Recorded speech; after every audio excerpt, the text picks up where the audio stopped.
नमस्कार. मी सुधीर करंदीकर. 1997 पासून महाराष्ट्राच्या पर्यटनावर काम करणाऱ्या मिहिरी टुरिझमतर्फे मी आपले हार्दिक स्वागत करतो. तसा आपला संबंध 1997 सालापासूनचा, म्हणजे जवळपास 26 वर्ष त्याला पूर्ण होत आली. त्यातील 2016-17 पर्यंत एक वेगळा काळ होता. 2017 नंतर ते आजपर्यंतचा वेगळा काळ आहे आणि पुढचा एक वेगळा काळ असावा अशी अपेक्षा आहे. आज आपल्याशी संवाद साधण्याचं औचित्य अशा करता आहे की आज आहे 7 ऑक्टोबर. 7 ऑक्टोबर 2001 साली आम्ही आमच्या छोट्याशा आधीच्या 90 स्क्वेअर फुटाच्या कार्यालयामधून, ऑफिसमधून नवीन एका प्रशस्त ऑफिसमध्ये आम्ही स्थलांतरित झालो. आणि तो दिवस एक अभूतपूर्व दिवस होता असं म्हणायला हरकत नाही. आणि तो अभूतपूर्व दिवस होता हे पुढं गेल्यानंतर आपल्याला बऱ्याच वेळेला लक्षात येतं की 90 स्क्वेअर फुटाच्या ऑफिसमध्ये आम्ही सगळे काम करत असताना आम्ही साधारणतः आमचं काम संगीत खुर्ची पद्धतीने करायचो, कारण बसण्याची व्यवस्था तेवढी नव्हती. परंतु 2001 साली जेव्हा आम्ही नवीन कार्यालयामध्ये, ऑफिसमध्ये शिफ्ट झालो, तेव्हा 13 वर्किंग स्टेशन्स आमच्या इथं आम्ही निर्माण केलेली होती. आणि हा सगळा प्रवास आणि उमेद आपल्या सर्व लोकांच्या सहकार्यामुळे झाला आहे याची आम्हाला जाणीव आहे. 7 ऑक्टोबर 2001 रोजी, त्या दिवशी वर्तमानपत्रामध्ये झालेली, आजपर्यंत कधीही न झालेली आणि पुढे होईल की नाही मला माहीत नाही, परंतु आमच्या ऑफिसच्या उद्घाटनाची संपूर्ण जाहिरात, संपूर्ण पानभराची जाहिरात, ज्यामध्ये महाराष्ट्र पर्यटन हा विषय आम्ही प्रामुख्याने लोकांसमोर नेण्याचा प्रयत्न केला. संध्याकाळी झालेलं उत्तम कार्यक्रम, ज्या कार्यक्रमामध्ये 600 ते 700 आमचे हितचिंतक, आमचे ग्राहक आणि आमचे मित्र आणि नातेवाईक सगळे सहभागी झालेले होते. त्यांच्या जोडीने धो-धो पाऊस देखील सहभागी झाला होता, ज्यामुळे अनेक लोकांना येण्याचं मनात असूनही येणं शक्य झालेलं नव्हतं. त्यामुळे दुसऱ्या दिवशी ऑफिसमधले सगळे फोन दिवसभर वाजत होते आणि ह्याच विषयाच्याबद्दल लोकांशी आमचं बोलणं चाललं होतं.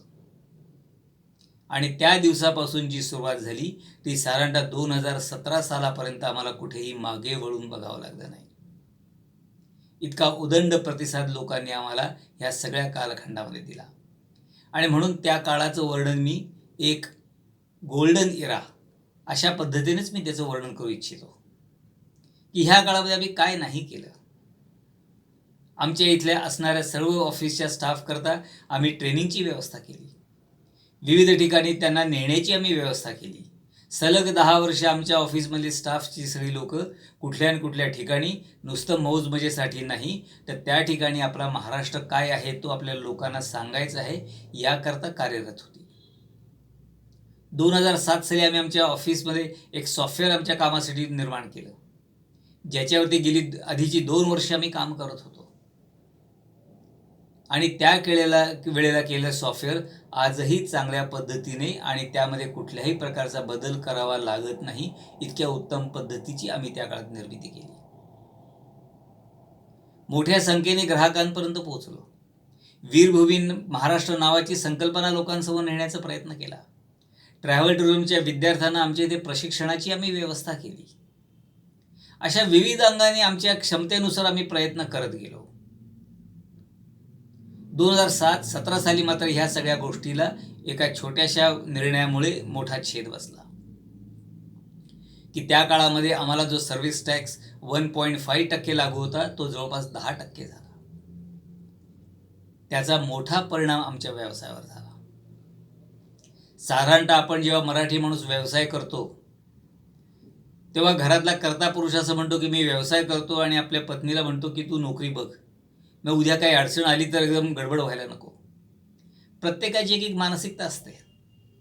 पण आम्ही दोघांनी ठरवलं की महाराष्ट्र पर्यटन हा विषय जर घेतलेला आहे तर त्याच्यावरतीच काम करायचं. मग त्याच्यातनं काय निष्पन्न होईल ते आपण पुढे बघू आपण, आणि जे असेल ते भोगू. ह्या दृढ निश्चयाने आम्ही दोघेजण करायला सुरुवात केली. त्यामुळे हा 15 वर्षाचा एक अभूतपूर्व गोल्डन इरा आम्ही अनुभवला.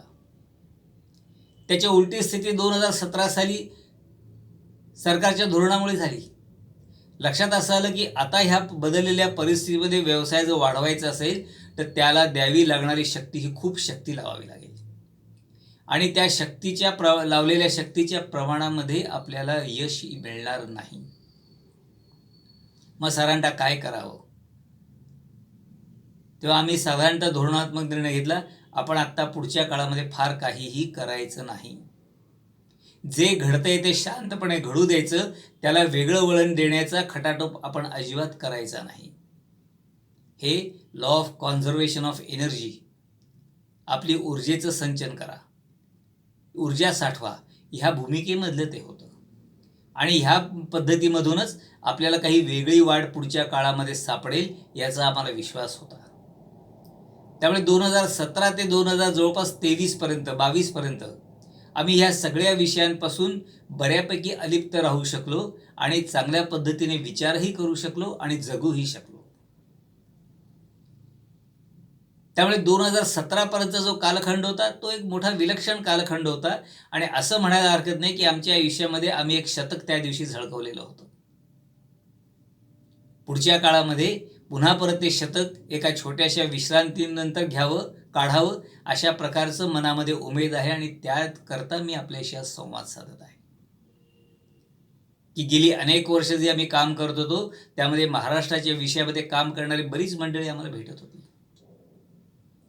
त्या भेटणाऱ्या लोकांमध्ये आम्हाला एक कुठंतरी गोष्ट जाणवत होती की त्यांच्या मनामध्ये जे महाराष्ट्रामध्ये करायचं आहे त्याला त्यांचं प्राधान्य आहे आणि ते प्राप्त परिस्थितीचा विचार करायला तयार नाहीत. आम्ही त्यांच्याशी संवाद साधताना सांगायचो की अरे पहिले महाराष्ट्राची स्थिती काय ही लक्षात घ्या आणि त्याप्रमाणे तुमची कार्यपद्धती तुम्ही ठरवा. पण ते आपल्या इथल्या मनाला ते पटत नव्हतं. ते तरी त्याच्यावरतीच त्यांच्या पद्धतीने काम करायचे. मग त्याच्याकरता मिळणारं यश हे खूप कष्ट आणि त्रासदायक असायचं की ज्याच्या वाटेवरून आपण जावं असं सहसा एखाद्या नवीन होतकरू माणसाला वाटू नये इतकं, किंवा त्याच्यातनं नैराश्य यायचं. आम्ही जो प्रयोग केला तो आत्ताची परिस्थिती काय ही लक्षात घ्या आणि त्याप्रमाणे आपल्या सगळ्या कामाची आखणी करा की ज्यामुळे ती वाट जरी दूरची असली तरी ती प्रवास करताना लोकांना कुठेही त्रासदायक वाटता कामा नये. आणि म्हणून त्या दिशेनेच पुढच्या काळात काम करण्याची आवश्यकता आहे. आणि त्या दिशेने जे पुढच्या काळात आम्हाला काम करायचं आहे ते डू द थिंग्स डिफरंटली, या पद्धतीचा आम्हाला अवलंब करायचा आहे आणि त्याच्यावरूनही आउट ऑफ बॉक्स काही गोष्टी करण्याची आवश्यकता आहे, ज्याचा प्रयोग आम्ही हळूहळू सुरू केलेला आहे. पर्यटनामध्ये आम्ही तर काम करतोच आहोत. विविध ठिकाणच्या स्थलदर्शनाकरता लोकांना व्यवस्था आम्ही उभ्या करून देतच आहोत, तो भाग आहेच. पण त्याचबरोबर आपल्याशी मी जे 197 वेळा इंटरॅक्शन हे एकतर्फी केलेलं आहे ते आपण सर्वांनी त्याच्यामध्ये सहभागी व्हावं अशा प्रकारची एक व्यवस्था आमच्या ऑफिसमध्ये आम्ही निर्माण करतो आहोत. त्याचबरोबर महाराष्ट्राच्या विविध विषयांवरती, मग ते किल्ले असतील, लेण्या असतील, देवळं असतील, कदाचित निसर्ग असेल, जंगल असेल, विविध विषयांवरती काम करणारे आणि जे काही प्रमाणामध्ये एकांडे पद्धतीने काम करणारा जो तरुण वर्ग आहे, ह्या तरुण वर्गांना कुठेतरी एकत्र आणण्याची व्यवस्था, आम्हाला 4 लोकांना बसून काही गोष्टींवरती जरा काही चर्चा करायची आहे, काही गोष्टी ठरवायचं आहे, त्याच्याकरता लागणारी व्यवस्था, अशा प्रकारची एक वेगळी व्यवस्था त्याच्याबरोबर आम्ही निर्माण करण्याच्या प्रयत्नामध्ये आता आहोत की ज्यातून सामूहिकतेमधून आम्ही महाराष्ट्र पुन्हा पुढे मोठ्या ताकदीने नेऊ शकू. नुसतंच ताकदीने पुढे नेऊ असं नाही, तो वैभव संपन्न महाराष्ट्र असेल, विचार संपन्न महाराष्ट्र असेल, कृती संपन्न महाराष्ट्र असेल आणि येणाऱ्या काळामध्ये काय घडतं आहे याच्यापेक्षा सुद्धा आम्हाला काय घडवायचं आहे याची उर्मी असलेला महाराष्ट्र पुढच्या काळामध्ये निर्माण करण्याकरता आम्हाला योगदान द्यायचं आहे. गेले अनेक वर्ष आपण सर्वांनी आम्हाला सहकार्य केलं आहेच आणि ते चालू आहे. तसंच सहकार्य पुढील काळामध्ये आपल्याकडून असेल अशी अपेक्षा बाळगतो आणि पुढच्या काळामध्ये आम्हाला पुन्हा एकदा सहकार्य करावं अशी विनंती करतो. आणि या 7 ऑक्टोबरच्या निमित्ताने माझं म्हणणं आपल्या समोर थोडक्यात मांडलेलं आहे, ते आपण योग्य पद्धतीने विचार करून आम्हाला त्याच्यामध्ये आशीर्वाद द्यावे एवढी विनंती करतो. धन्यवाद. नमस्कार.